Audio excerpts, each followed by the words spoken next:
On today's episode of the Launchpad Podcast, we're talking about all rookie first team and also the grades for the Rockets young core. Don't go anywhere. We have a great show for y'all.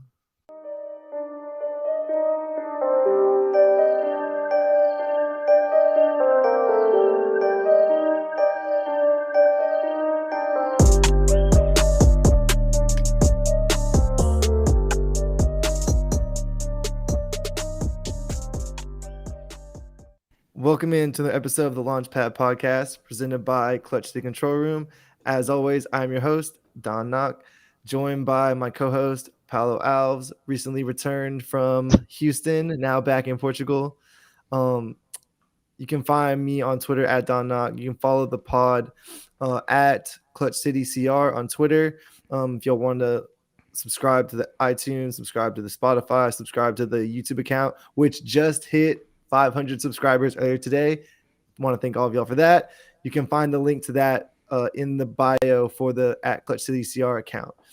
So, Paulo, go ahead and tell the people where they can find your stuff. You can find me on Twitter at Paulo Alves NBA. That's PAULOALVES NBA. Everything I do from podcasts to live shows on Twitter Spaces to articles about the NBA will find itself linked on there. And as our usual Thursday guest, we have Jackson Gatlin of Locked On, also of Clutch City Control Room. Jackson, go ahead and tell the people where they can find your great work, including some work talking about a topic that we will get into in our first segment.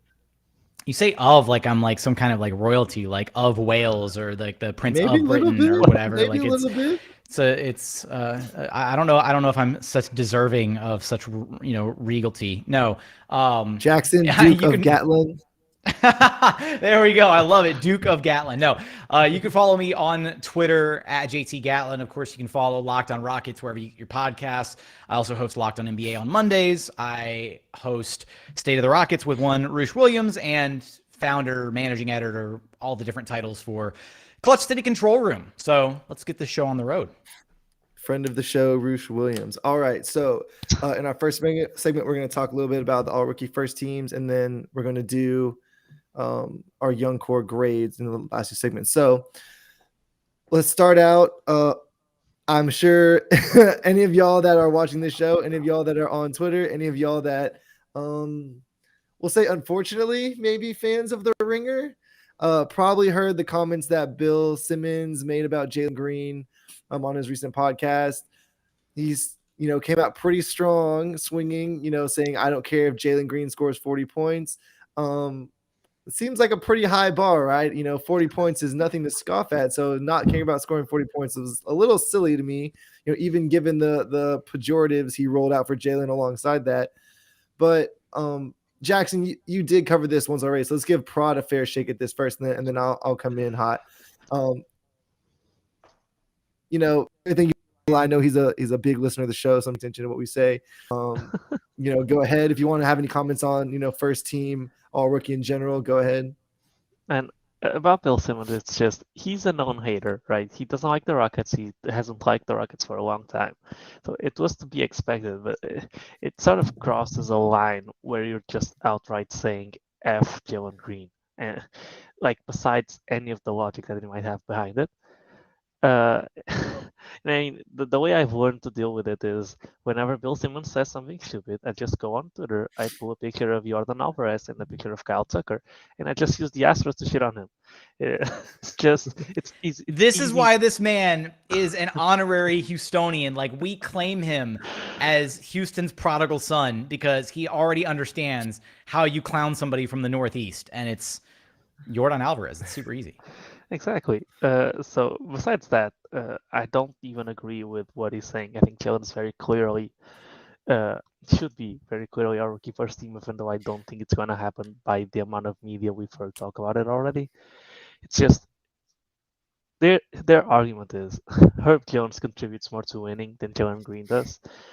And it's like he's playing for the Pelicans, a play-in team, a 9 seed that has won 16 more games than the Rockets, and he's not even he's not even the third best player on that team. Like, he did not change the Pelicans into a playing team because of his defense. Just not how it happened. Just not what it happened.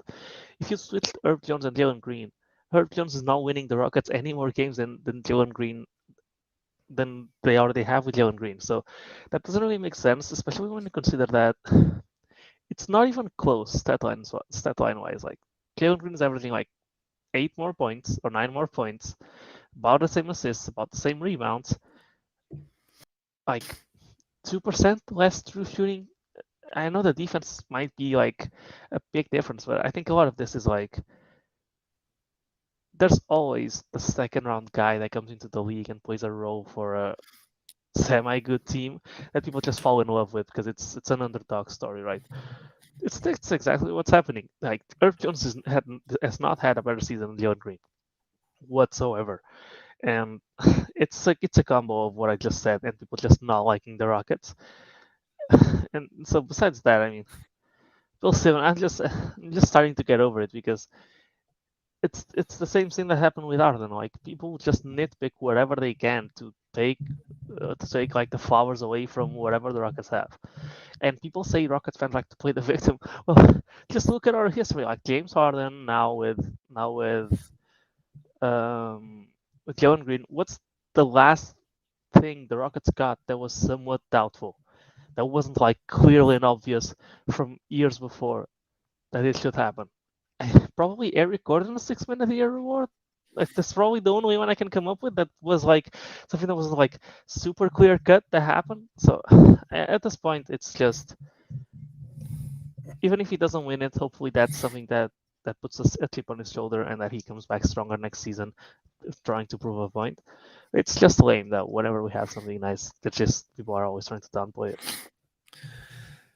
I think for me, during the Harden and the Morey era, you had kind of like a lot of factors at play. You had the whole thing of like, people saying James Harden doesn't play the game the right way or whatever.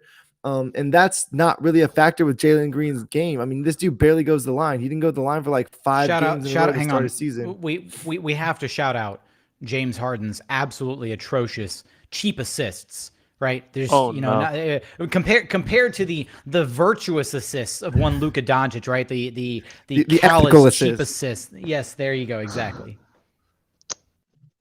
Assists in Dallas.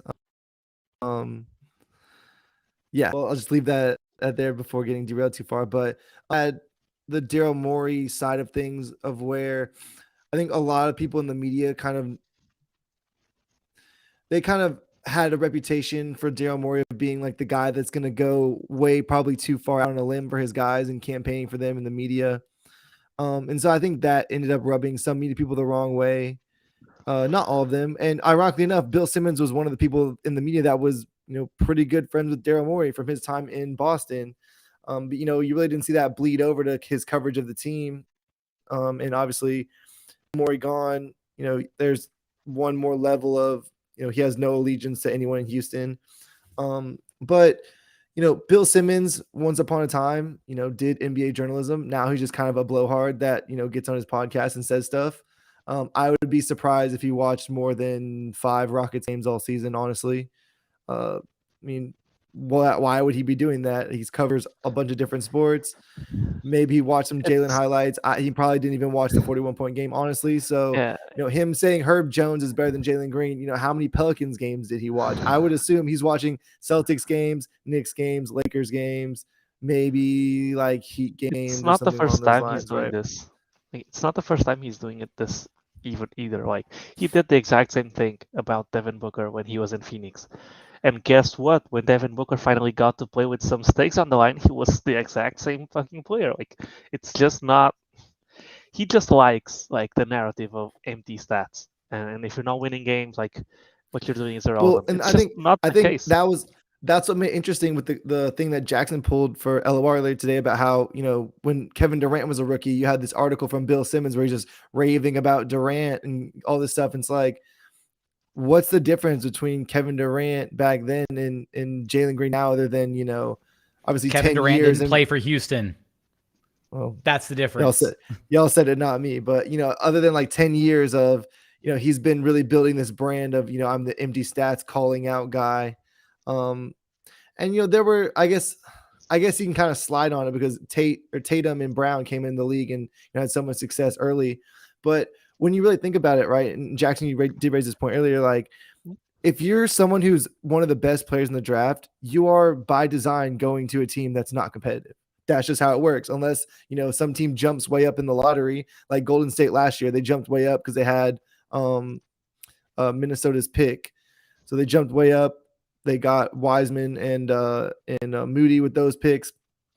But that's not how it normally works, right? Normally you're going to a team where the team is bad. They need you to come in and help them compete because they are non-competitive at the time. So this empty stat stuff, especially, I mean, it's not like this guy's in his fourth year and so, okay, you need to be starting to win now soon. No, this guy was literally in his first season and he missed, almost 20 games with an injury. So I don't like that argument at all. And the other thing that for me, probably kind of allude this as well. If your job is I play wing defense, you're not even the rim protector, right? You're just playing wing defense. You have a very specific job and a very specific role where I do this one thing and I don't really have to think. I don't have to really, orchestrate. I really don't have to, control a lot of things. I slide my feet left to right. I can test these shots. And like, that's really what I'm doing. It's not the same thing as Jalen Green having to come in, learn how to play make, learn how to score against NBA level competition. Think about it this way. Jalen Green, we saw him come out in Summer League and get double teamed at half court every possession of a game. Like, was there anyone that was like double teaming Herb Jones? Like, was there any, and even we'll take it back from the Herb Jones thing, right? Like, there was no other rookie that was getting those types of coverages this year. Maybe Cade got some doubles. He's even offensively, he's shooting 33 or 34% from three. He's a below average shooter, which means the only thing he's good at is defense. His defense. Like he can wing defense. Yeah, he can't even shoot at an above average level. And this is taking into consideration that most of his shots are catch and shoot because he's a role player. Yeah.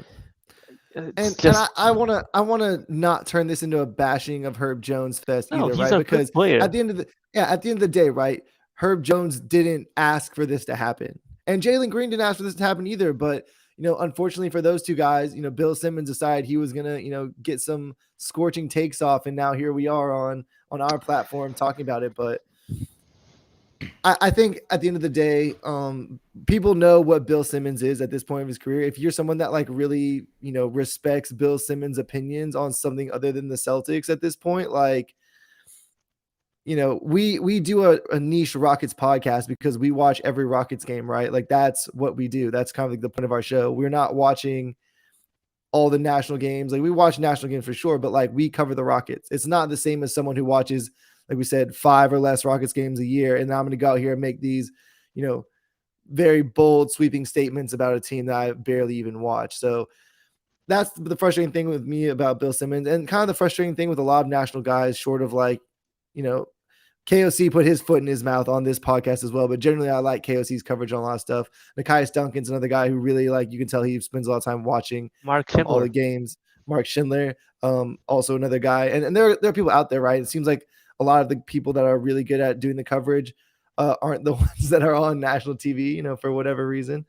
But I guess for me, it was disappointing that this came up. I will add on to this that between the Bill Simmons stuff and the Mobley stuff when the Cavs played against the Nets in the playoffs, it really felt like we were like hearkening back to the James Harden era when it was like, let's go jump on the timeline and just push some crazy narratives for one night.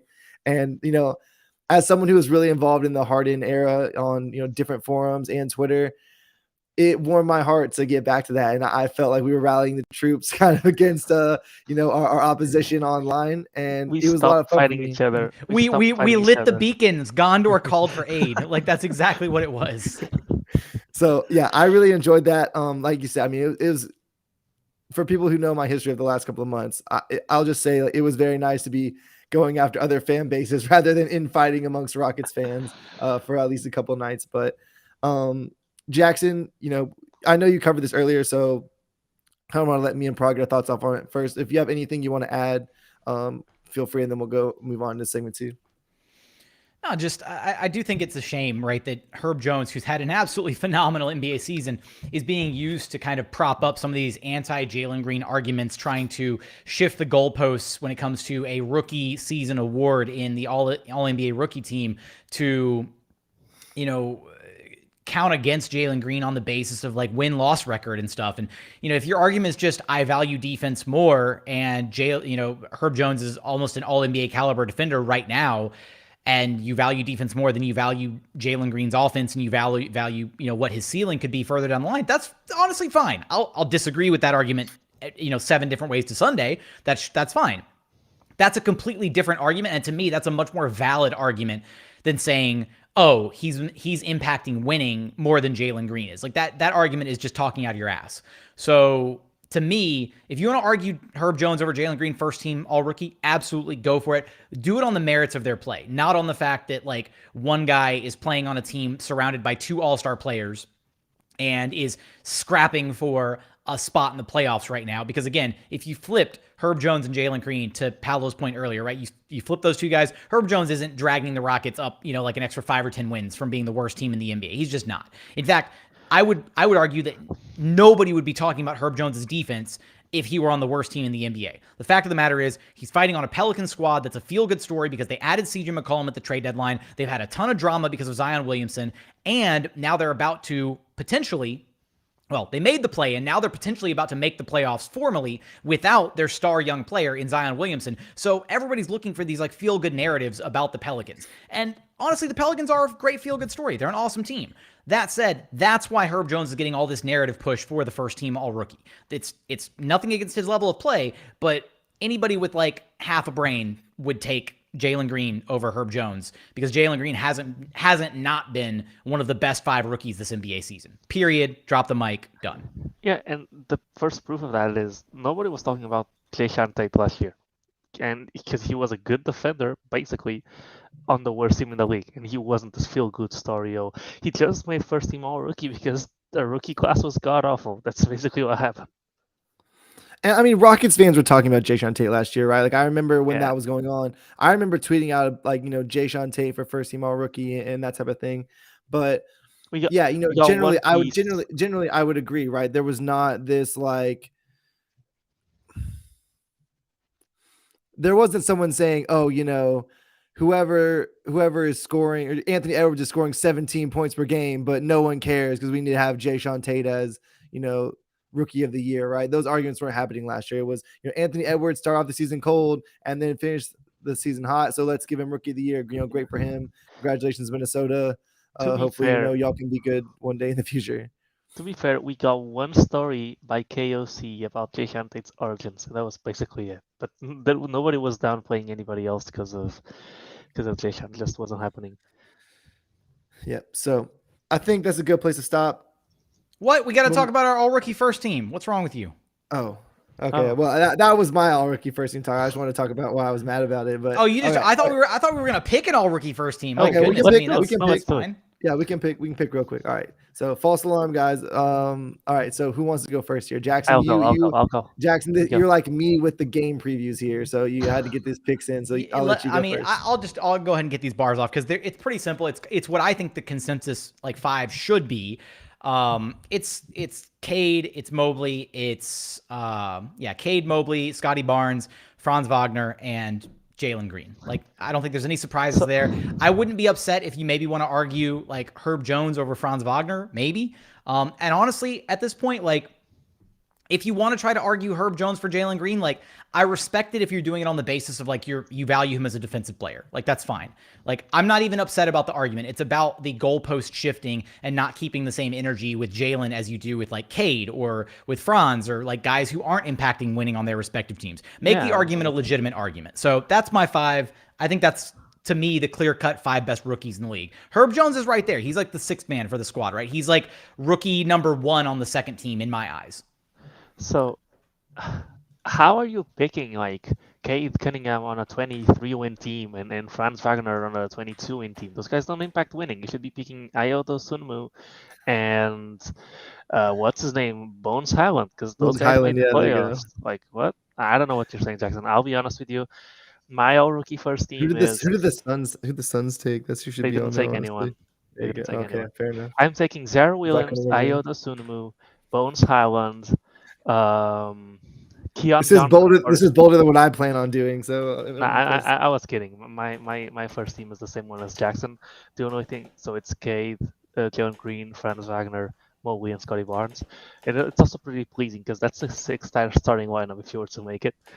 And then I didn't even got Herb Jones as sixth. I got Josh Giddey first, and then Herb Jones as like the seventh man. So those are my picks. All right. Are you ready for my take? And if you know my history, you should be prepared for this. Oh no. Oh, All right. Lord have So mercy. I'm going to go with Cade, Scotty Barnes, Jalen Green, Franz Wagner, and Herb Jones for the fifth Oh, spot. There no. you go, baby. Number one, Evan Oh, Mobley no. hater right here. Cleveland fans at Don Nog. If you're watching this, this will be the title for clickbait. But yeah, so no Mobley for me. Got to stay on brand there. But in all seriousness, yeah. So probably most people are putting Mobley there. I will not for the memes. All right, is everyone happy with the teams now? And we can go on and move into break. I'm good. All right, Yep. let's do it. Oh, When we wait. come back, Shout out to Santi Aldama as well, who is on the 56 win Grizzlies and played like a total of 10 games. there you go. Perfect. All right, so when we come back, we're gonna do Rockets young core grades. Jalen, Josh, KJ, KPJ, Garuba, Tate, and Shingun. So don't want to miss those. We will be right back. And moving on to our second segment here on the Launchpad podcast. So we will be talking about letter grades for the Rockets young core. The first of which we're going to start with, the man of the hour, the man who just finished the season on a 41 point bomb, Jalen Green. There you go. If you haven't seen Jalen Green before in bobblehead form, now you all have. Thank you. Jalen Green joining us as a guest on the podcast. You love to see it. There you go. Maybe one day, baby. All right. But yeah, so despite what hater Bill Simmons says, Jalen Green had a great season. Prod, we're going to go to you first. Give us your grade on Jalen Green's season and give us a little bit of your reasoning why you gave him that grade. I don't care. I'll give him an A+.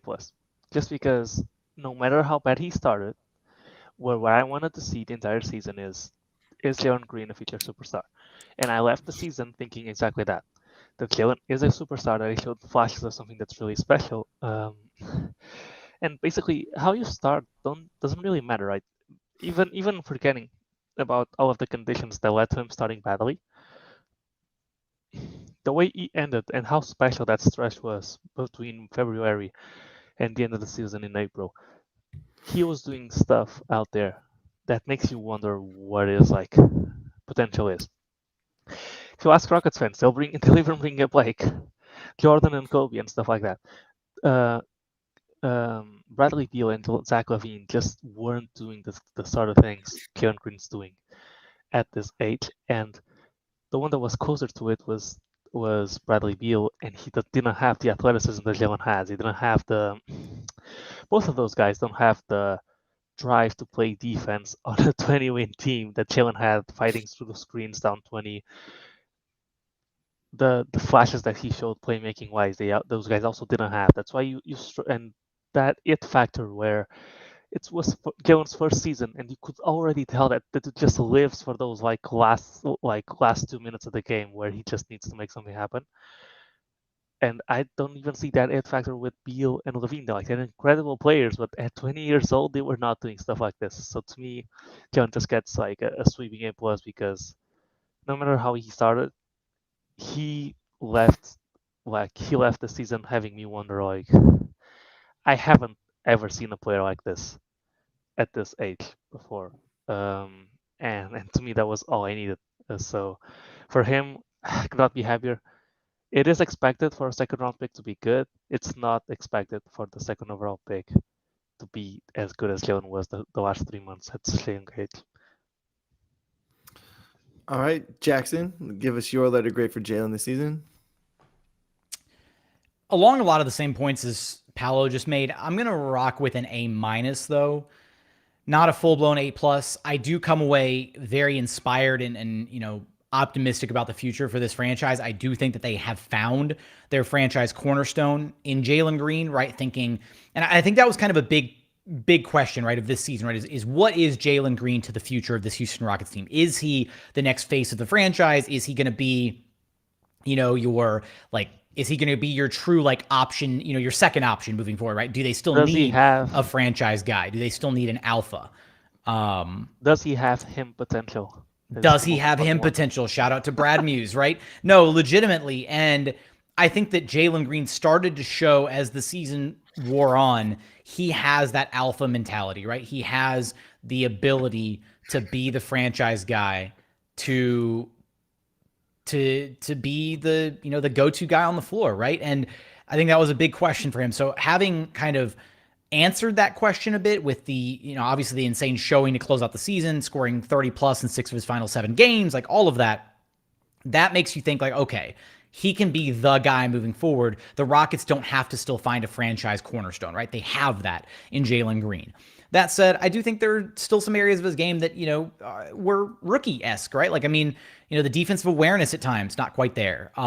You'd like to see him be a little bit more involved offensively at times. I don't want to say that he's passive, but I think there are plenty of times where he just deferred to other people, where, he needs to realize that he is the guy. And hopefully that's a mentality that we see, completely gone next season, where he is the de facto number one option and there's nobody else ahead of him in the pecking order. And it's all Jalen all the time when he's on the floor. That's exactly what you kind of want to see. There shouldn't ever be gaps of a game where he goes through, waves of possessions where he doesn't even touch the basketball or doesn't get a shot up. It just makes zero sense. So for that, and again, that's not exclusively on Jalen. That's on his teammates a little bit. That's on KPJ a little bit. That's on Steven Silas a little bit. But for a handful of reasons, right, I'm not going to walk away giving him a sweeping A+. I'll give him an A- because I do walk away very, very confident about his future in a Rockets jersey. Rockets Twitter, Jackson Gatlin's a Jalen Green hater because he was the highest you can possibly be on him. Aggregated. This has devolved into nothing but clickbait. Yeah, you know what, Paolo? If we're gonna go the high, I'm gonna actually rank him S tier. Hello, he's above the A tier. So you got to realize, I'm not American. I did not know that was an S tier. There's not in the American letter grade system. That's a gaming thing. Oh, okay. Yeah. So for me, obviously coming into the season, I was, one of the originators of Green Gang. I have my Green Gang GC, by the way. Some of y'all who are not in there, that is the thing. But yeah, I was, I came in super high on Jalen. And there were a lot of things that he did that really even exceeded a lot of my expectations coming in, right? I thought he was going to struggle being a facilitator. I thought he would shoot better kind of early on in the year, but I did think that he had that 30-point game against the Celtics that kind of it shows you that flash early on. I think that was the second game of the season. So you knew that shooting was in there. He just had to pull it out of himself. The one thing that I was disappointed at earlier on in the season was his finishing through contact. I thought in the G League, he was really, he would get knocked off balance and still be able to finish. He was making a lot of circus acrobatic shots. And when he came to the NBA, obviously you're going to have better rim protectors and, stronger guys that you need to play against. But it seemed like even given those things, he was still struggling to finish a lot at the basket earlier on in the season. And some of that can definitely be attributed to the Tice Tate lineup. Sorry. But as the season went on, I thought his finishing got better. His shooting. Time out. Did you really just get screwed up by the same tongue twister that I got screwed up with on LOR? Because that's actually incredible. Probably. Saying tight and taste back to back. I did it again. It's so hard. Tight. Okay. These names have us in a stranglehold right now. I'm just going to try to avoid them for a while. It's contagious. Dude, it clearly is like a sneeze. But yeah. So Jalen started to shoot better later on in the season. He started to finish a little bit better later on in the season. Probably spoke about his defense and how, that really started to round out going on in the later part of the season. But I think for me, I'm going to probably split the difference on y'all and give him an A. I do think that he was passive, but also if you watched him on the G League last year, He was never really like a, demanding the ball type of guy. He was a ball mover that when he had an available shot, he would take it, but he wasn't ever really like, Allen Iverson or Kobe Bryant level of aggressive where it's like, I'm about to take all these shots and y'all can just go watch me. I think from what I've heard talking to people, including Jackson, Christian Wood was really respected in that locker room. And there was kind of like a hierarchy of, Christian Wood is the guy. And it took like Jalen really breaking out of his shell and then Christian Wood also being benched, for rest or whatever the reason the Rockets benched him for, to get the young guys more play at the end of the season, for Jalen Green to really start, feeling like he's that guy that can take over all the time. So, what we saw at the end of the season would have been great to see the entire season. And for me, that's why it's not, an A+ or even a, 101 out of 100 or anything like that.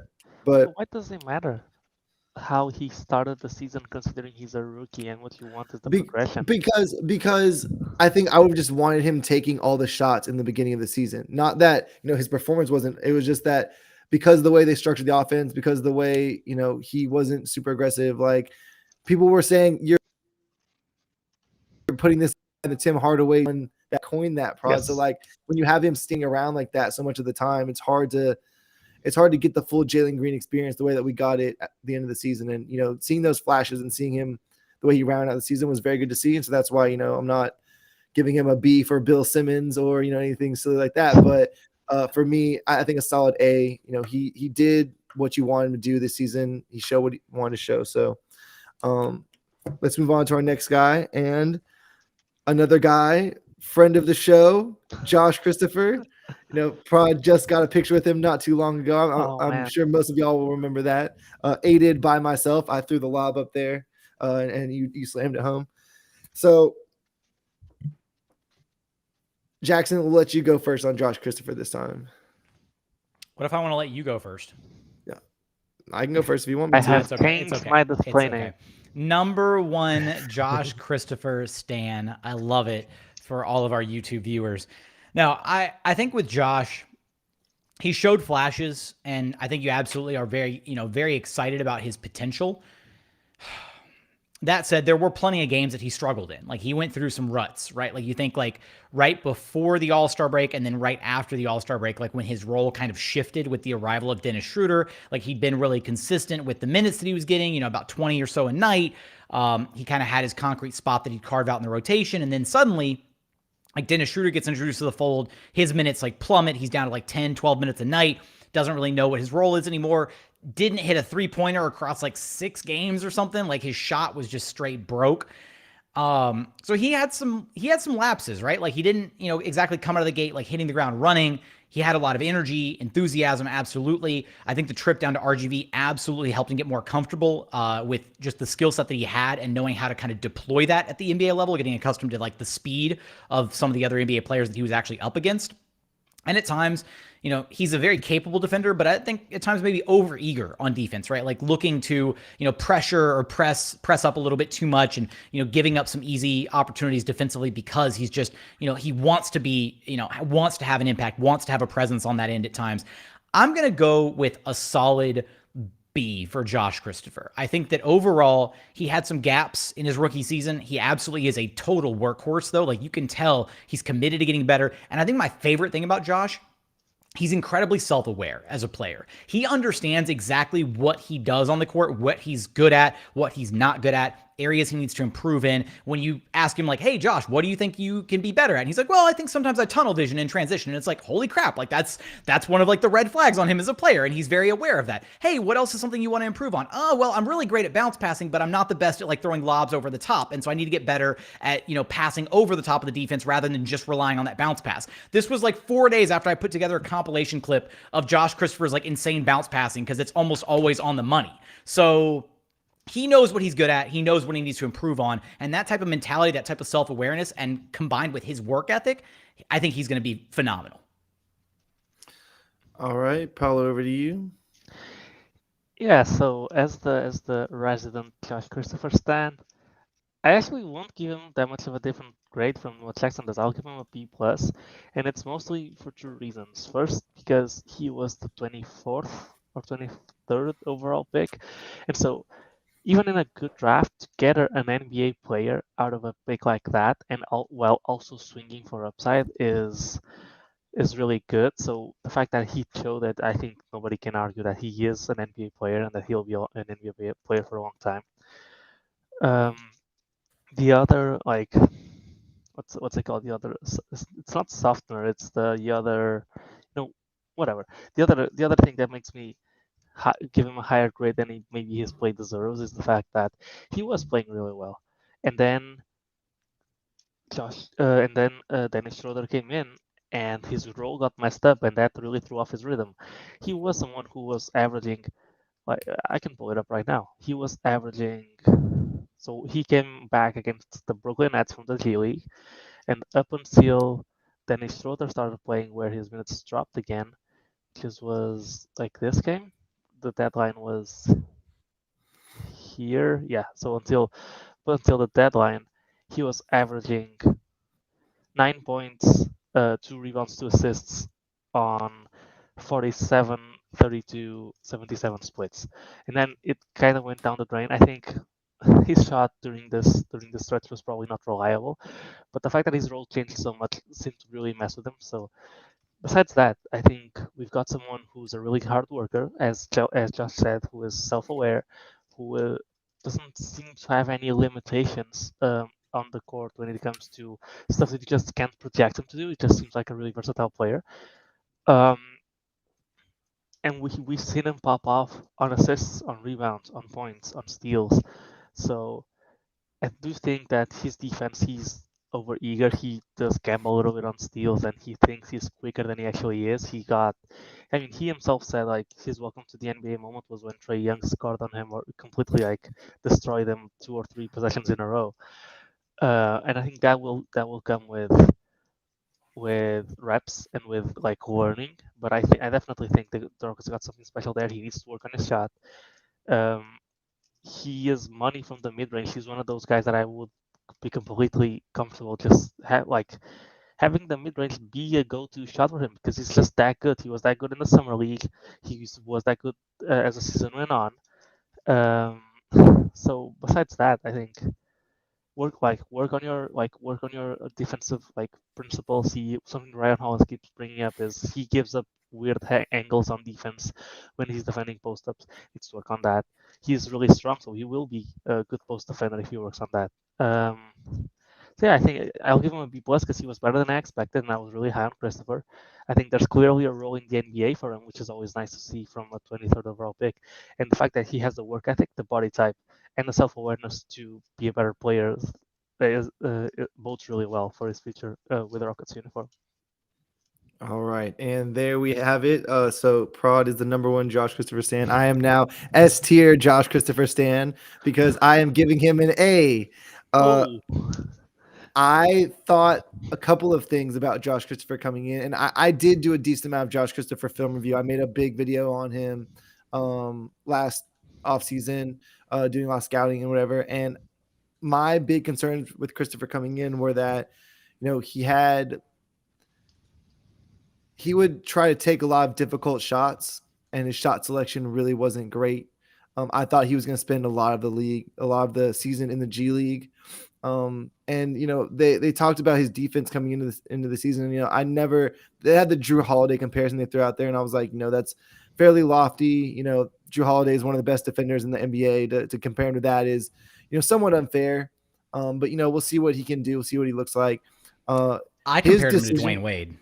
So that is also very lofty. Y'all are. I see more Dwayne Wade in his like player profile than I see Drew Holiday is the problem. Like straight play styles and all of that. Like I couldn't quite put my finger on it when I was like really and like middle of the season it like hit me and I was like, this guy plays like Dwayne Wade. Like, and then I went back and looked at some old Dwayne Wade footage, and I was like, this is exactly how Dwayne Wade played. Like, the way that he's got, like, the explosive first step, he gets into the paint, and he's not quite taking, like, long two mid-rangers, but, like, the ability to finish through contact at the rim, the explosion, the defense, like, the powerful body type, like, all of it. That's all D-Wade to a T. Josh Christopher's D-Wade. I think that's fair. And that will be added to the list of clickbait that we throw out here. Yeah, Josh Christopher is the next Dwayne Wade. There you go. This is going to be the best YouTube title of all time. But yeah, so I thought his shot profile, he came in, you could tell that they were trying to coach him, like, when you get the ball, don't play around with it a bunch. You're not James Harden, like, make a quick decision and, whatever you decide to do, just go with it. So he was getting to the paint and trying to finish, getting in the paint. He was really the first one on the team that went to the floater and went to the mid-range like fairly aggressively this season. He was doing that early on in the season before Jalen really got going in the mid-range, even before KPJ really got going in the mid-range. It was Josh Christopher that really, brought the mid-range back, if you will, to the Rockets team. His defense, he had some, mishaps this year, like we all mentioned, the Trae Young thing. I also felt that he would try to defend too much with his upper body, I guess. He's a real physical guy, so, he can kind of get away with that some, but I thought moving his feet is going to be like the biggest challenge from going forward, but he was very good in ball pressure situations. He was good, against guys that he could really out physical defensively and stuff like that. The passing, I thought his passing looked really good, even in summer league. I thought that was one of the things that stood out that wasn't really getting talked about a lot. Because again, if you watched a lot of the tape of him at Arizona State, that wasn't his game so much. He really was trying to score most of the time. But, given all those things, his shooting really came around at times this year. We didn't know what the through ball would look like. So I thought his shooting exceeded expectations as well. So for me, given that I thought he would spend a lot of time in the G League this year, I think he would struggle on a lot of different things, especially, like I said, the shot selection. I think he exceeded expectations. So I'm happy to go with an A for Josh Christopher. Moving into our third guy that we're going to go over, someone a little bit of a different tenor for this guy than the first two, but, still had a pretty good season overall, and that's KJ Martin. So I'll go first on KJ Martin because I can let y'all go first on the other two. How dare you go first? I'm the host. I get to do whatever I want. But yeah, so coming into this season, I was one of the people, like even in the offseason and early on, that was like, and I said this quietly, but I did put this out there a couple of times of like, maybe KJ Martin is someone we should think about starting. He shot so well in the season last year. He may not be as versatile and like lockdown of a defender as Tate is, but he has a lot of interesting defensive tools. First of all, just being so explosive. He has a decent wingspan and he has the athleticism to move his feet. Given certain matchups, I went to a game that they played against the Bucks earlier on in the season, and I was like, who really needs to get a shot to guard Giannis is KJ Martin, because that's really the one guy that has the athleticism to do it. And they put him on Giannis for a couple of possessions that game, and I thought he did about as good of a job as anyone on the team did, honestly. So there were ways that KJ, you could see him maybe taking a stride, taking a leap in certain areas of his game. His handle was a very obvious area. Continuing the hot shooting they closed the season with last year was another very obvious area. Passing, if you can use KJ as a short roller, that's going to open up a lot more time for him. Maybe not so much this season because you had, to begin the season especially, you could construe it as almost 5 centers on the roster, right? Christian Wood, Daniel Tice, KJ Martin, Jayshawn Tate, and Usman Garuba.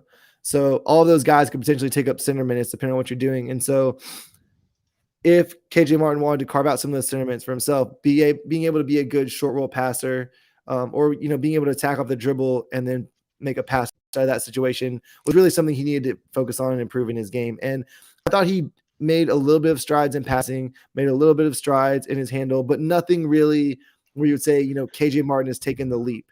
He put one foot in front of the other, but it was really no massive jump in either of those areas.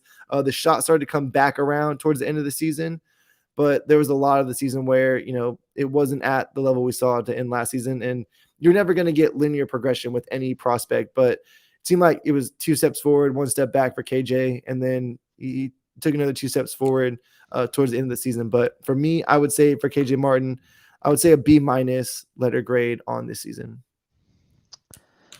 So with KJ, for me, it's like he got the shot under the stick to start the season. He killed it to end last season, and it felt only right that he would get a role from day one, and that's not what happened. The team had to completely go down the drain, to not use bad words, for him to get a shot. Like Daniel Theis stuff had to happen for him to get a real shot. It seemed like when he finally got a shot, he wasn't in rhythm, he wasn't shooting well, and to me, it's not really I'll just say I'll give him a B. To me, it's not really about like taking those steps as putting the ball on the floor or his passing. I think his passing is good enough, the same way Daniel House's passing was good enough to where he can attack a closeout and make the next pass if help defense shows. Uh, I don't really see anything else other than a really good role player and KJ Martin's future, and that's really good for us because we need a role player like KJ. And that's one of the reasons why I think he should start next season, and he should already have been starting to end this season.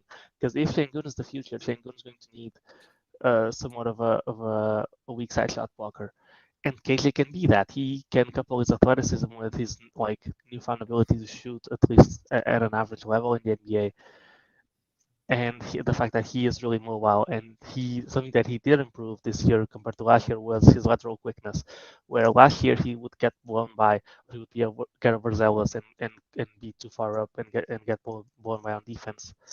And this season, I don't, at least from memory, I don't think that happened nearly as much. And I think earlier in the season, I was really paying attention to that, and I thought he was a lot better at it.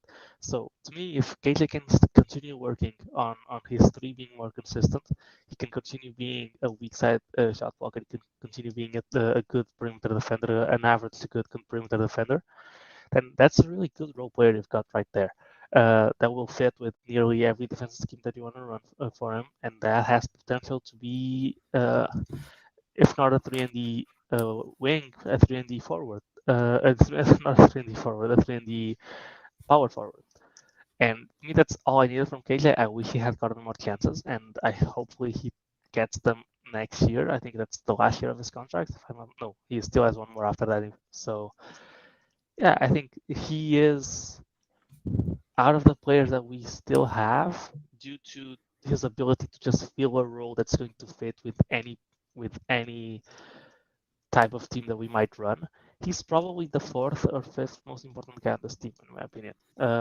Behind Jalen, KPJ, Şengün, and Christopher, probably he's probably my next guy, just because, even above Tate, just because he doesn't have any fundamental flaws to his game, and that really helps in the sense that he'll be able to play with whatever you throw next to him.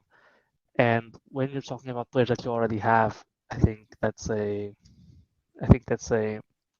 really important like aspect of your game to have.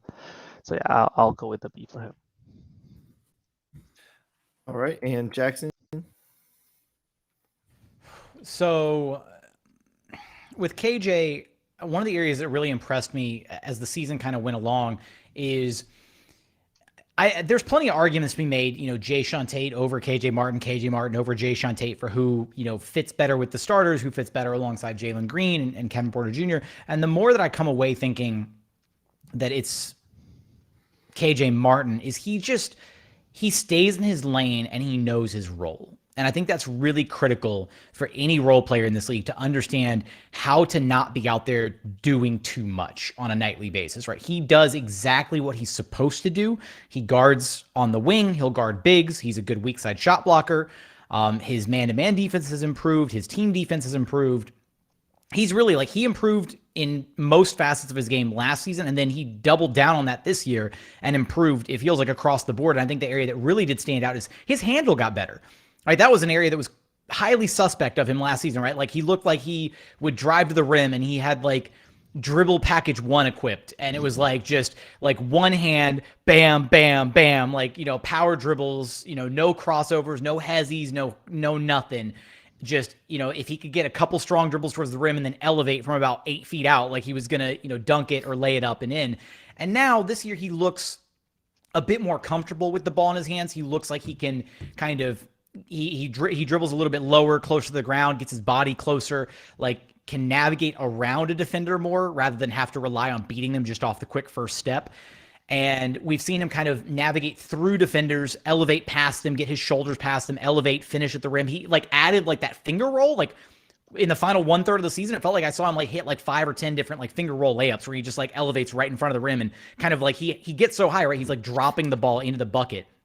But I've just been entirely impressed with how he's developed, the fact that he's not exactly, he's not a staple of the rebuild the way that like Jalen is or KPJ is. He doesn't exactly get like the reps and the opportunities that those guys get. And yet he's done a lot with very little. So I'm going to say B plus for KJ Martin. The shooting is absolutely like a necessity there. And I do really think that depending on who the Rockets draft this next year, like KJ starting at like the 3 spot is a really enticing lineup, right? Like if you had a lineup of Kevin Porter Jr., Jalen Green, KJ Martin, Alperen Şengün, and then take your pick of any of the top 3 bigs from this year's draft, whether you're Jabari, whether you're Chet, whether you're Paolo, doesn't matter. Like any of those 3 would fit in almost seamlessly with that lineup. And then you've got a really young, exciting lineup, bunch of, a rookie, a bunch of sophomores, a junior year player, technically a senior year player in Kevin Porter Jr., right? This was technically his junior year.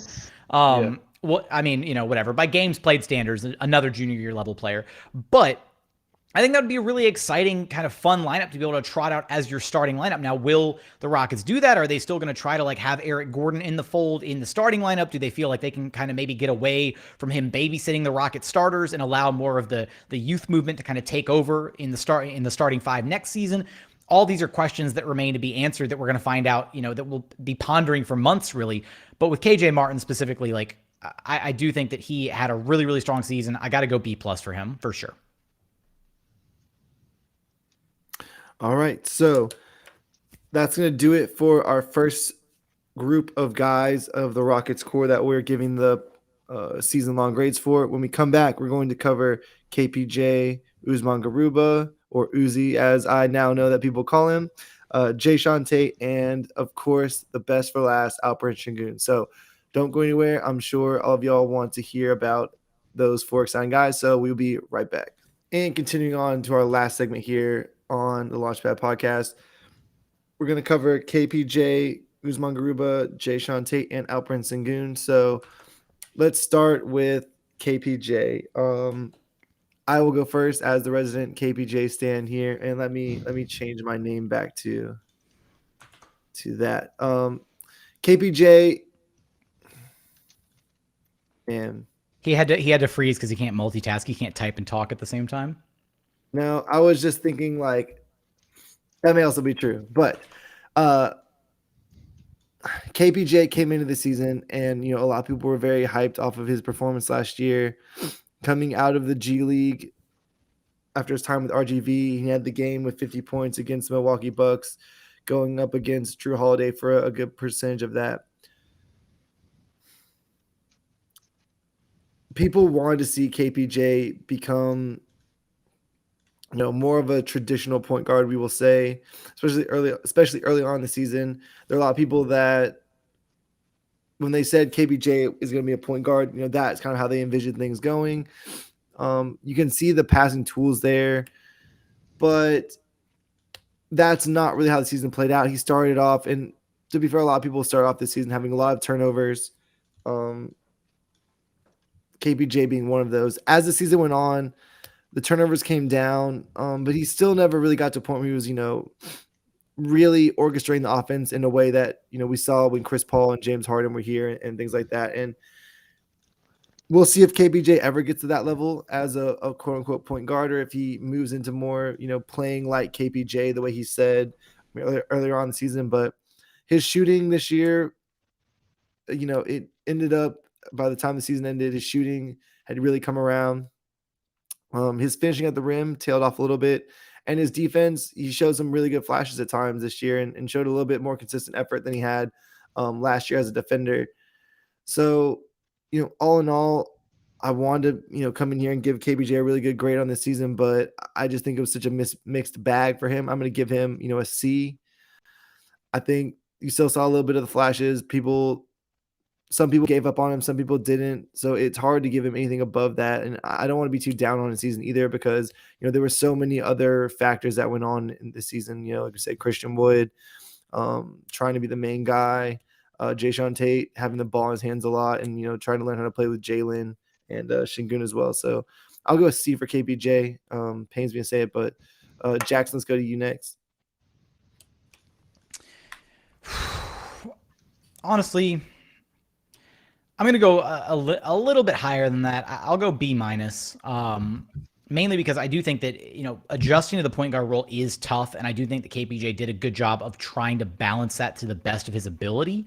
Right. He had a lot to juggle, obviously, a lot of pressure kind of, I think, placed on him by fans, maybe pressure from within the organization, pressure from himself, most definitely, all of those things. And I think that we saw once things kind of opened up a little bit, and after he came back from that time missed due to injury, things kind of slowed down for him. We started to see him kind of rack up the assists a little bit. Is he ever going to be, a floor general-esque point guard like a Chris Paul or like a Kyle Lowry or a Jason Kidd or whoever, right? Like, maybe not, right? But that, I don't think he needs to be that for the Rockets to find success. And I think that's kind of the big thing is, like, you see the way that different players are able to kind of impact a game. And I do think that KPJ has shown, little spurts here and there of ways that he is able to kind of impact a game and put his, imprint on the game, be it by facilitating for his teammates or be it by taking over and scoring, a burst of points in a row. And I think it's just kind of still adjusting and figuring out how to read the game and really decide, whether he's going to speed things up, slow things down, kind of really handling the game from that perspective, as well as, like, actually running the offense, getting guys involved in more so in, like, putting guys in spots to be successful rather than just, oh, I'm going to, boom, boom, hit my kick out. Like, okay, here, you're open, like, take the shot. So ultimately, maybe B minus is generous with KPJ, but that's kind of where I fall on his grade scale. Yeah, with KPJ, my grade is gonna be low. Maybe I was expecting them to be higher, but just because I had such big expectations for him, I've always said that there's nothing he can't do. It's all in his head, and his head played a big part on what the season was. I think Christian Wood also played a big part on what the season was for KPJ. I think Steven Silas also played a big part on what the season was for KPJ. I'm going with a C plus because he finished the season really strong, and he made me wonder if the problem was actually the offense was too tailored for Christian Wood rather than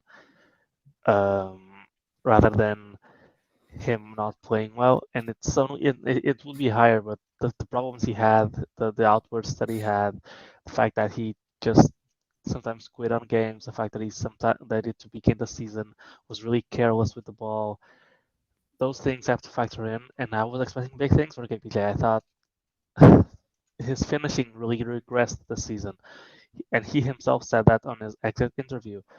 He was a really crafty finisher last season prior, and this season he went plenty of games where he didn't even attempt or make a layup. He was just either shooting mid-rangers or shooting step-back threes or just shooting contested threes in general, sometimes because Daniel Theis and Dejounte were on the floor and there was no spacing, but other times just because he couldn't finish. And he wouldn't go for those finishes. He wouldn't go for the layup. So from that standpoint, I think he was really underwhelming. I think his playmaking, I'm okay with it. I think if he's scoring, his playmaking will come with it. I think it has come with it the last few games. And I've reshaped my perception to KPJ might just be like a scoring point guard, and that even if he's not a starter, he might come off the bench. He might be a wing. Who knows? But yeah, I'm gonna have to go with a C plus just because I had really big expectations and they weren't met. Maybe because of the circumstances, but definitely a lot of it due to himself as well. All right. So next we have one that should be pretty short here. Usman Garuba. I'll go first. I'm gonna give him an incomplete. I just thought we didn't see enough of this guy on the court. Do we just all give him an incomplete? Like, do we just? No, I mean, if y'all want to give him a grade, you can. I mean, I thought I was going to be the one. hard. I thought I was going to be the cheeky one to say give him an incomplete, and then you stole my thunder by going first because, like, an incomplete is a very valid grade. Like, we just don't have we haven't seen enough out of him. I don't want to derail it, but I'm an incomplete as well. It's hard to really bash his season because I mean, he didn't do anything that really just like, scared me or said, oh, this guy doesn't have it or anything like that. But he just really wasn't given the opportunity to show what he had in the court. In the last couple of games, he had a few flashes out there. So again, I'm not just going to completely write him off and say, this guy can't play. He has a good international track record already, so I'm not too concerned about that. But yeah, just for me, it's just an incomplete. Yeah.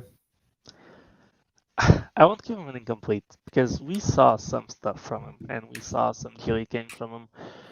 I'll give him a really average grade where I'll give him a C. Just because we didn't see enough, as you guys said, but what we did see him look out of place. That might be because it were his first few games, but he was advertised as the best defender in the draft, and he just wasn't that. He showed some mobility problems. He's really a lot quicker to one side versus the other. I always forget which side it is. He sometimes plays way too far up on guys when he has the length to play further back and still contest shots. His three ball just wasn't there. I can check it again, but I think even at the daily level it wasn't there. Yeah, he's shooting 25%. Even just the layups and simple stuff and putbacks, he missed some of those. It depends on what the role you see him being. But for now, even though we haven't seen enough, I also wasn't impressed because I thought he'd be the most NBA ready out of the three rookies that were not taken in the lottery, and he just wasn't that. So he might not. That's why I give him a C because he might not have had the chance to do so. But considering expectations, he was a little bit below expectations for me. All right, Jackson, do you want to explain your incomplete a little bit as well? Yeah, I mean it's similar along the lines to yours because I just don't feel comfortable giving him a grade on such a small sample size, right? It's just we saw some flashes, we did see some areas of concern, right? Like some of the areas that Paulo pointed out are absolutely warranted, but I just don't think it's fair to grade him on that because let me throw you an example, right? Grading Usman Garuba on the very limited sample size that we have would be akin to trying to grade Jalen Green on on his first 18 games of his rookie season, right? Like that's tough to do. And maybe you make the argument that Usman Garuba had more international experience and maybe he should have come in a little bit more ready for the NBA game, a la Alperen Şengün, from playing in EuroLeague. I don't see that, right? Like it's just, we knew that he was going to be sky high potential defensively, but that the offensive game was almost non-existent, incredibly raw, needed to rework his shot, like zero ability to do anything else other than like spot up offensively. And that was it. Showed maybe some flashes here and there about being like a guy that like in the short roll can make the right read, can make the right pass to the next guy. Like I think he's got good basketball IQ, but he also just hasn't gotten the reps in. Like I think one of his points in his exit interview was he's just most looking forward this summer to getting reps with his teammates, right? To getting on the floor with them and understanding them and like building those habits on the floor. Because at times he did look like kind of like a fish out of water. Like he didn't know what was going on. He didn't know what spots his teammates were going to be in. Like that's chemistry and stuff that you build like the first, 15, 20 or so games of the season. And he was still trying to find that chemistry at the end of the season in the final like 6-7 game stretch that he actually started getting minutes. So we saw some flashes from him. We saw some great moments. We also saw some areas for concern, but overall, I think you have to mark it as an incomplete and not actually give him a grade because it's just unfair to judge him on such a tiny sample size of data. All right, so moving on to our third player in this group, one who definitely did not have too small of a sample size this season, and that is Jae'Sean Tate. Jackson, since you and Jae'Sean Tate are longtime homies, I'll let you go first in giving him a season grade.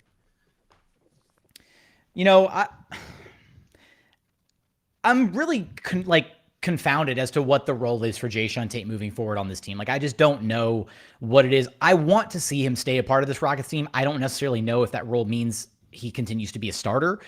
I will say that it's a bit encouraging. I don't have the numbers pulled up on hand. I should, but somebody pointed them out the other day, and I thought it was a bit more encouraging. But he did start to shoot a bit better from three as the season came to a close. Unfortunately, though, for the entirety of the season, it was not great. And that was my big area of contention for him coming into this season was, hey, he needs to iron out the three-point shot, right? He doesn't need to be a sniper. He doesn't need to be 36, 37, 38% from three, but he has to be respectable. And I think one of the areas that we saw as the season moved on is we saw defenses taking advantage of Jae'Sean Tate not being a three-point shooter, right? We saw like them parking centers on Jayshawn Tate and then throwing their wing defenders on Christian Wood to neutralize what Christian Wood was good at, and to just leave Jayshawn Tate on an island to, hoist up 4, 5, 6 threes and a half, and he would miss all of them. It was tough to watch. It was some really tough Rockets offense to see. And I think that ultimately this season too, one of the areas that I was so impressed by last season with him is he was playing like a point forward. Like he had some serious playmaking chops and was like creating for his teammates consistently. Right? I think like his very first start ever post James Harden era, he had like the 10 assists against the Spurs in that first game post James Harden. I was like, yo, they have a mini Draymond Green now, like with Jayshawn Tate. This is incredible. And he's like got more of an offensive bag than Draymond. So like, this is what's up. Like the sky's the limit for this kid. And I say kid like we're not the same age, but seriously, like with Jayshawn, I think that I don't want to say regressed as a playmaker, but it really felt like he tunnel visioned a lot this season, trying to just get his buckets. And I don't know if that was more of a directive by the coaching staff, like, hey, if you feel like you have a mismatch, attack it. If you feel like you can get yours against a big or a smaller player or whatever, like go post up, go call for like all of this. But I felt like last year he was definitely utilized a bit more as a playmaker within the offense, creating for others and not necessarily constantly looking for his opportunities. So I don't know if that was like, again, like a mental shift on his part where he's like, yo, like I'm established now. I got my rookie year under the belt, all rookie first team. I'm going to go out there and get my buckets. Or if it was something that the coaching staff wanted from him, right? They wanted him to be aggressive. They wanted him to try and, get his opportunities when they presented them to him. But I want to see more of that playmaking mentality and attitude out of him, right? That's what made him, I think, such a unique, special player. And I miss seeing that version of Jayshawn Tate, the one that was actively looking to set up and create for his teammates rather than the one, like I like the play starter Jayshawn Tate, not the play finisher Jayshawn Tate from last season. So I'm going to go C. I'm going to go flat C for Jayshawn Tate, honestly. Like maybe that's a low grade. He still provided a lot of defense. He's, I think, playing out of position as the small ball 4. There's a lot of different things that are going against him. Playing alongside a Christian Wood and trying to make up for his defensive deficiencies can't be easy on a nightly basis. I still think there's a role for Jayshawn Tate moving forward on this Rockets team. I just don't know exactly what it is. Right. So I'm gonna get some hate for this. I got a D for him. I was really disappointed. Pause? Wow.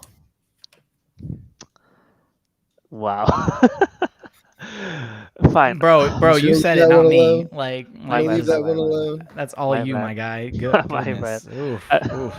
This is my it's getting spicy in here. Get out of a sketch situation by just playing with my hair maneuver. All right, continue on with your questionable grade for Jayshawn Tate. I have got. What does D stand for in the grade system? D's nuts. What? Anyways, sorry, I can't. There is no way this just happened. Professional podcaster Jackson Gatlin. Just close it up. I get off LOR and then suddenly I just start wiling out on other podcasts. Jackson gets on our shows. I can have fun on this one. Yeah, forget this. Hey, I have fun. I have fun on LOR. Stop that. I just there's certain things that I try to maintain a level of professionality. This may not be a family show anymore.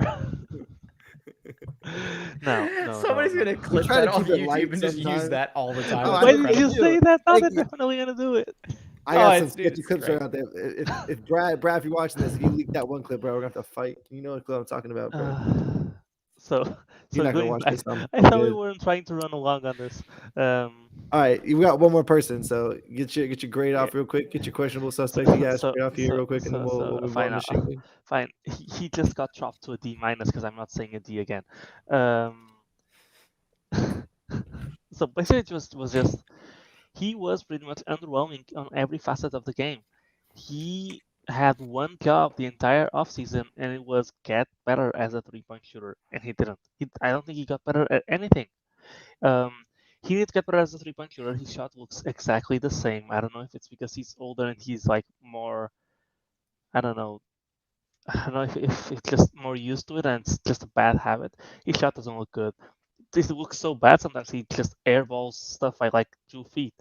The stat that I was talking about earlier with Jayshawn, though, he did shoot 38% from All-Star break. 3 post All-Star break. Again, that's like, it's a small-ish sample size. It potentially bodes well moving forward, but you need to see it over the whole season, right? And that's the problem, is like the sample size of the whole season still doesn't look great because he was such a poor three-point shooter early in the season that his season average doesn't even completely balance out, right? Like, I mean, for the year, he's at 31%. That's how bad he was to start the season, that the 38% post All-Star break barely made a dent in it. Yeah, and it was 38% on 2.5 shots, and there's a lot of games there where he just makes 1 3 and doesn't shoot anymore. The last 2 games of the season are perfect for filling out stat sheets because teams just aren't closing out as hard. I was disappointed with his shooting, which was the one thing he needed to get better at. I don't think his defense was as good as it was last season. Last season we saw him lock up players on a consistent basis, and this season I just don't get that vibe anymore. He was tunnel vision, like a lot on offense. He was going out of his way to call post ups on guys that just weren't even mismatches for him. And when you do that, you're wasting time off the clock, and you're also crowding the space for everybody else. I think we saw a much more selfish Jason Tate. I think it's really discouraging that his 3-point shot didn't get better, and so that's why he gets a D minus for me. It's or a D plus, just the average between D plus and a D minus. So I don't have to say it again, because The 4th letter. He gets the 4th letter. There you go. it's the 4th letter because he didn't get better. He got worse, and I mean, I gave a C to guys who got better at some stuff and worse at some other stuff. I just can't really think of anything Jason Tate got better at, and that's pretty much it for me. He so much so that KJ to me should be the clear starter, and Tate, if he doesn't get he doesn't even need he needs an actual league average 3-point shot. That's 36, 37% from 3. He's at 31% right now. So it's not like he's even close. Like if he had gotten to 33% this season, and maybe you could think oh, maybe he can become a 35% shooter, and that's on the low end, but still acceptable. No, even 33% from 3 is not respectable, and most teams will live with you shooting that shot. So I was just really disappointed by Deshaun Tate this season. That's a tough act to follow, Don. Yeah, I'm gonna go with the C minus. I thought he did get better at scoring in the post against bigger defenders. So that may not be something that a lot of people wanted him to be better at. But I did think he scored pretty consistently in that way. The shot was a problem. The willingness to take it was kind of up and down as well, because like Jackson said, there's a lot of teams that were like, we're just not going to guard you. And some games he would go all in on saying, I'm just going to shoot this. Some games he would be very hesitant to shoot it. It was just kind of all over the place. The passing, I thought his passing took a bit of a step back.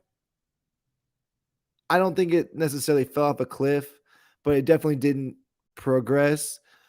I'll agree his defense, it didn't look as good. Some of that may be they were using him in a little bit different deployment as they did than they did last season.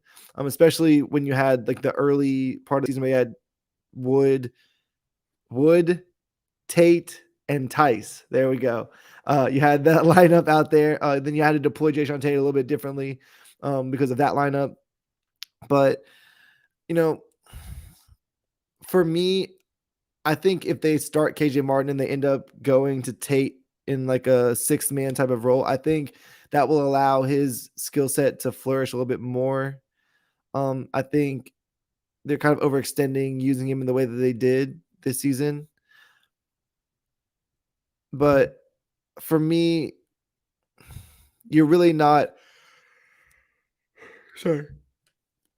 expecting for a guy like Jason Tate to have to carry the offense. And there was that one game where he had like 30 points, right, this season. And that's not what you should be having happen with your hierarchy of your team, right? He should be someone that's a role player kind of through and through. And if you're going to have him do more offensively, then you need to have him, in my opinion, with the reserve unit. So C minus for me.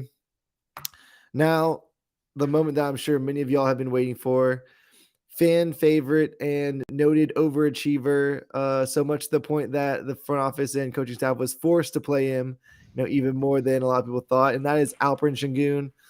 For me, Alperen starts with A, and my grade is also going to start with an A. I was someone they tried to get me hemmed up on the draft space that we did with Disney Gary Clark, saying that I didn't know about the Şengün pick at the time. I wanted a couple other people, including Usman Garuba, who we ended up getting anyway. But defensively, Şengün really overachieved. Even to the point where he was guarding people in that rookie sophomore game in isolation at the end of the game. I thought his rim protection looked a lot better than I thought it would be. His verticality is pretty good. Early on in the season, he fouled a lot. He had to kind of grow out of that. The shot didn't come around to the volume that I think it needs to eventually come to, but form looks good. He was able to hit, a decent number of them this season. Obviously, the post scoring is there, and the passing just looked, as advertised. It looked very good. He threw a lot of sneaky passes. He threw a lot of on target passes. So for me, I'm not going to run too long here. Alperen Şengün, A, right down the middle. Extremely pleased with his rookie season. I'll give him an A minus, and it would have been an A at the middle of the season, but it kind of dropped to an A minus just because I was really high on him from the draft. I was one of the few people on that draft spaces who actually was happy to draft Şengün. He exceeded my expectations. Defense-wise, he exceeded my expectations. Even his shot is a lot further along than what I expected. He even exceeded my expectations, like in his IQ. He's a really smart player. The thing about him is he's a really tough archetype to make work in the NBA, because if you've got a center like Şengün, you've got to adapt your entire team to him. And for him to do that, he's got to be a bona fide star. And first half of the season, I was like, oh my God, this might be a star. But then he got used in so many different ways that it's not even his fault. But I need more reps of Şengün in the post running the offense than what we actually got. And I mean, he's still getting an A minus. Like, that's still a really good grade. But yeah, I think he just deserved and needed more reps, and I'm happy he got them to end the season. I also think that he's the best center on the roster right now, playing with our guards, just because he realizes that when he's setting a screen, his screens are good enough that he's creating advantage for guards. And it's not a coincidence that when Jalen Green started getting Şengün screens and when KPJ started getting Şengün screens, they were finishing at the rim a lot more. They were mostly three-point shooting guards for more than half the season, and when they started playing Şengün more, that stopped happening. So he is the second most important player on this team. He has the second highest ceiling on this team. He gets an A minus for me because I was higher on it than most people on him coming into the league, and I was impressed by him still. But I think that what makes you give him an A and me give him an A minus is you were lower on him, so the difference is a little bit smaller. Kind of expected some of what we saw, and if he was just what I expected, I'd give him a B. But he was a lot better defensively. He was a lot smarter than I expected, and even his passing impressed me because he was known as passing big in the Turkish league, but he wasn't flashing the kind of passes that he did in season. So yeah, it's an A minus for me. It's going to be an A plus from me, dog. Like I can't, there's no ifs, ands, or buts about it with Şengün. Like I think a big part of that is he surprised me to an extent, right? Like I, did my research on him coming out of the draft. Like after the Rockets picked him, I'd done like minimal research on him before the Rockets picked him.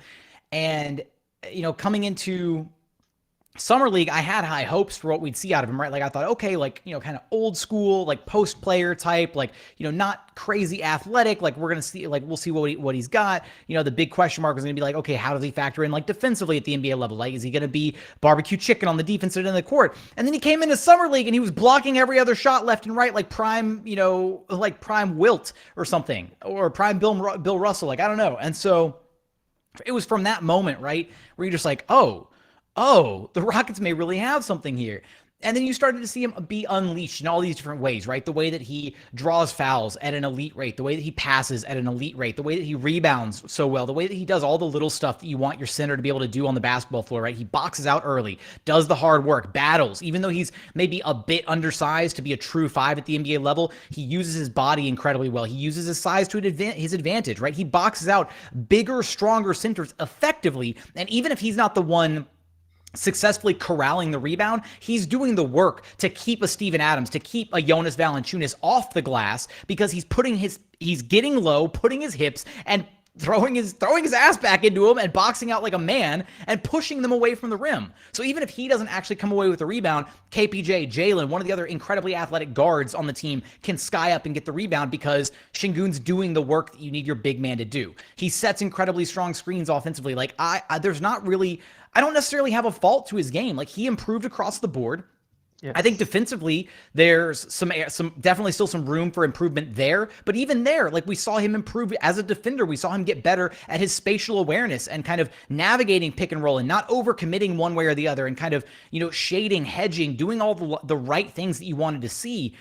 If there's one area that you could be a little bit nitpicky with, it's just, I started to come away from the sensation of like Alperen Şengün thinking he reminds me a lot of like Steph Curry, Manu Ginobili, those like really eccentric type players where you just kind of have to live with some of like the wildness that they attempt on the court, because for every like one or two like bad turnovers that they may have for like attempting like a behind the back pass or like threading the needle through somebody's legs or something, they have some like highlight reel level plays where you're just like, you walk away thinking, how in the hell did he do that? So I think Şengün's one of those, like, I don't want to say he's like a basketball savant, but he just processes the game so incredibly well at such a young age. Like, seriously, like, the sky's the limit for this kid. And I genuinely think he has shown a ton of potential, and I don't necessarily think he's like on the same tier as like untouchable as Jalen Green, but he's pretty damn close from what he's shown this season.